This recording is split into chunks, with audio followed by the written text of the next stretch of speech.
A fake HOA crew booted Claire's only wheelchair van, threatening to tow it and cutting off her disabled brother's access to medical care. They posed as officials, targeting the most vulnerable in the neighborhood with made-up fines. But Claire was no ordinary caregiver. She had legal skills and a niece inside the county office. And just wait until you see how fast their scam unraveled and justice came crashing down. It was just after 8 a.m. when Claire Matthews stepped out onto her porch with a cup of lukewarm coffee and a list of chores in her head. The sun had just crested over the rooftops of Rock Creek Estates, that familiar golden hush blanketing the neighborhood like a warm quilt. Birds chirped, a sprinkler clicked somewhere across the street, and for a moment everything seemed exactly as it should be. Until she looked at the driveway and froze. Her van. Their van. The one with the wide rear door and the side-mounted hydraulic lift. The only vehicle that could safely get her brother Tom to the dialysis clinic 3 towns over. It had a metal boot clamped on the front tire. Claire's heart lurched. For a second, her mind scrambled for any logical explanation, construction notice, city mistake, even a prank. But then she saw them. 2 men in neon reflective vests standing just off the sidewalk. One leaned casually against a dented white pickup truck. The other held a clipboard, the paper flapping slightly in the breeze. "Ma'am," the clipboard holder said curtly as she approached, "your vehicle is in violation of HOA Code 42B. Oversized van in residential view. That's a $380 citation." Claire blinked, her stomach sinking. "What HOA?" she asked. "We don't have one. This community voted it down years ago." The man barely flinched. "We're with the Community Enforcement Division. You've been mailed multiple notices. This is your final warning. You can pay on-site or the van gets towed in the next hour." Claire's voice came out flat. "This van belongs to my brother. He's disabled. We use it to get to his medical appointments. There's no way this is legal." But the second man, who hadn't said a word yet, just crossed his arms and glanced at his watch. "Ticking clock, lady." Claire's hands shook as she pulled out her phone. She called the sheriff's department, barely keeping her voice steady as she explained the situation. The dispatcher promised to send someone, but couldn't say how long it would take. Claire glanced back at the van, then at the house, where Tom was likely still sleeping upstairs, unaware that his only ride to treatment was now a hostage in their own driveway. She stood outside for nearly an hour, watching, waiting. When the deputy finally pulled up, lights flashing low, the 2 men were already gone. No badge numbers, no license plate on the pickup, and no trace of who they really were. Only the boot remained, locked tight on the wheel like a warning. Claire knelt beside the van, her palms pressed to the cold steel clamp. Her brother's dialysis was less than 24 hours away. And now the vehicle he depended on, the one they'd fought insurance to get modified and paid for with scraped-together savings, was immobilized by strangers claiming authority they didn't have. She didn't know it yet, but this wasn't a one-off. It was part of something much bigger. And Claire Matthews had just become their next target. Claire didn't sleep that night, not even for a minute. She sat at her kitchen table with her laptop open, the glow of the screen painting tired lines across her face as the hours dragged on. Outside, the neighborhood was quiet, but in her mind, it buzzed. Questions, patterns, the sick feeling that what happened to her wasn't a mistake. She opened every local Facebook group she could find: Rock Creek Moms, Suburban Watch, Tri-County Caregivers. At first, it was just noise, posts about lawn services and lost pets. But then she found a thread from last week, someone complaining about a $250 street line violation. The post had only 3 likes and no comments. Another post, older, mentioned a car booted outside a home daycare. That one had been removed, but not before Claire spotted a name she recognized in the replies. She messaged the user, an elderly woman named Ruth who lived 3 blocks away, and asked if she could talk. Ruth responded within minutes. She'd paid her fine because the men said if she didn't, her car would be impounded indefinitely. She hadn't wanted to risk losing it. Her husband needed it for his medical appointments. Claire's fingers clenched into fists on the table. That van outside wasn't just transportation. It was freedom, mobility, dignity. And now she was seeing a pattern. These men weren't going after just anyone. They were zeroing in on the vulnerable. Seniors, single mothers, caregivers, people too tired or too afraid to push back. She started cross-referencing timelines, addresses, anything she could find. Names popped up, dates matched. The scam had been growing roots in their quiet suburb for weeks, maybe months, and no one had caught on until Jason. Claire nearly dropped her coffee mug when she opened his post. It was a blurry photo, snapped hastily from across the street. A man in a yellow vest was crouched beside a tire, attaching a boot to a sedan. But it was the truck behind him that mattered, the same white pickup Claire had seen in her driveway. The side door had a crooked, magnetic sign stuck to it. HOA Compliance Security. The letters were faded, clearly home-printed, but unmistakable. Her stomach turned. These weren't just opportunists. They were pretending to be officials, faking laws, inventing violations, and slapping on fines that had no legal standing. And they were walking away with real money, stolen from people like her. Claire's shock was gone now. In its place was something colder, sharper, the kind of fury that only grows when someone messes with people who can't fight back. They didn't just boot a van, they came after her brother, her family, and that was a mistake. Claire took a breath, stood up from the table, and opened the drawer where she kept her old case files and legal notebooks. She hadn't touched them since retiring, but her instincts were still there, sharp as ever. If they wanted to play this game under the illusion of authority, then they were about to meet someone who understood the law better than they ever would.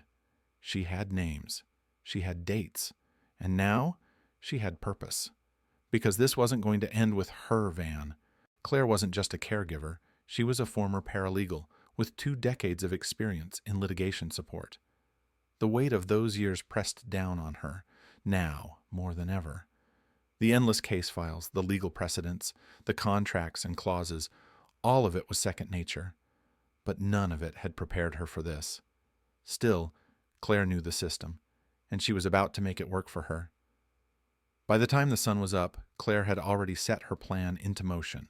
She didn't waste time with half measures. The moment she filed the fraud report with the sheriff's office, she immediately began reaching out to her neighbors. She knew that no one in the neighborhood was immune to this scam, not the elderly, not the single parents, not the disabled veterans, and they all had stories to tell. Claire received sworn statements from 2 neighbors before she even had her first coffee. She was methodical, building her case piece by piece. Every bit of evidence was vital. She needed to prove this was more than an isolated incident. This was fraud, plain and simple. Then she tracked down the magnetic truck signs. A simple search turned up an expired LLC registered under the name Keith Weller, an unsophisticated shell company that barely passed as legitimate. But digging deeper, Claire found something far more damning. Weller, as it turned out, had applied last year for a security contract through the county to patrol the nearby parks. His application had been denied.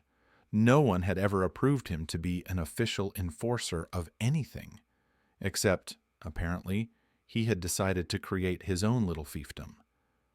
Claire's blood boiled as she realized what had happened. Keith Weller hadn't given up. He hadn't simply walked away after his contract was denied.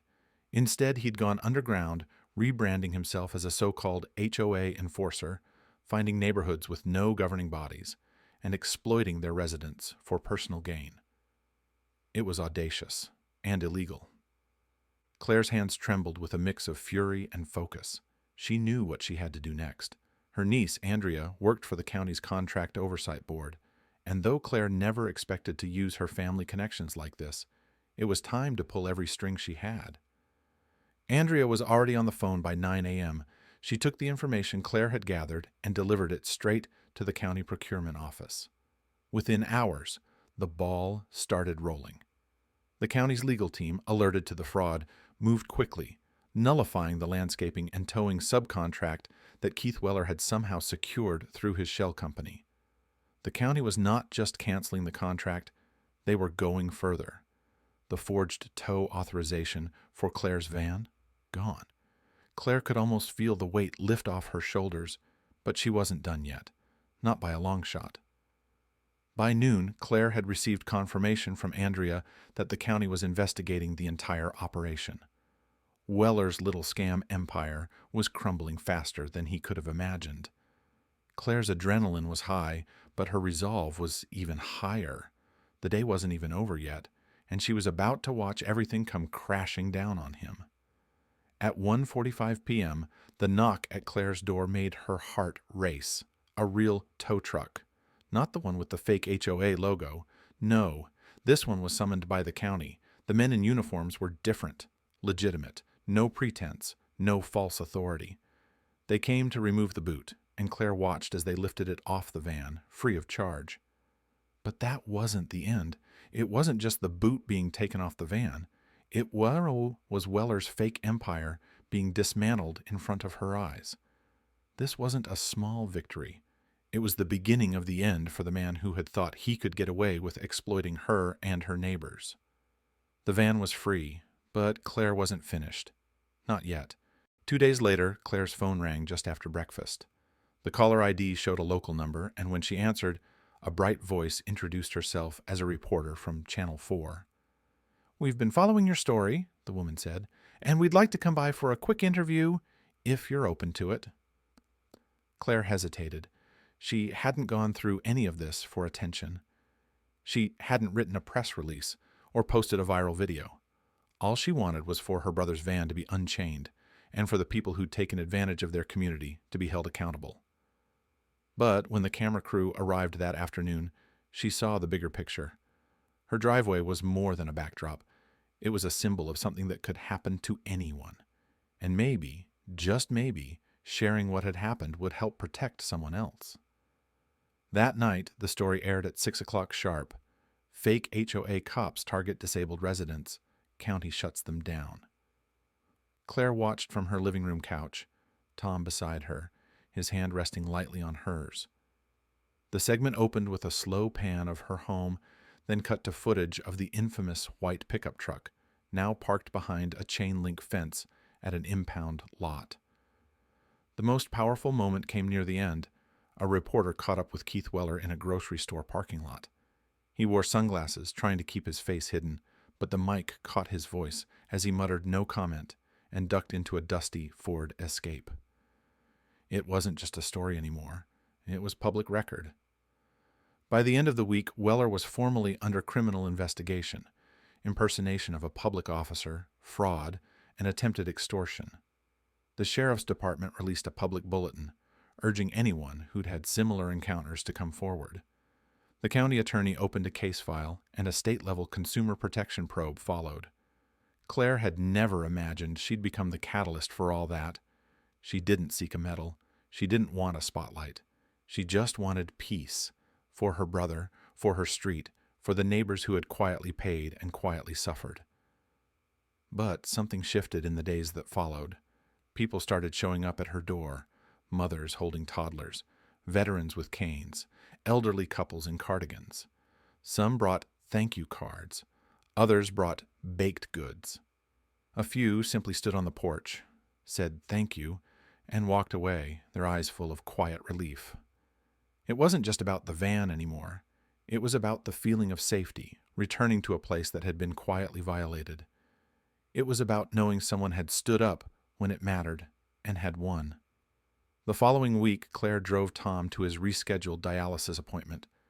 As she helped him out of the van, he looked at her with a soft smile and said, "You didn't just fight for me. You fought for all of us." Claire exhaled, the tension of the past week finally loosening in her chest. "You're right," she said, helping him onto the lift. "And I'd do it again tomorrow." Because sometimes all it takes is one quiet voice, refusing to be silent.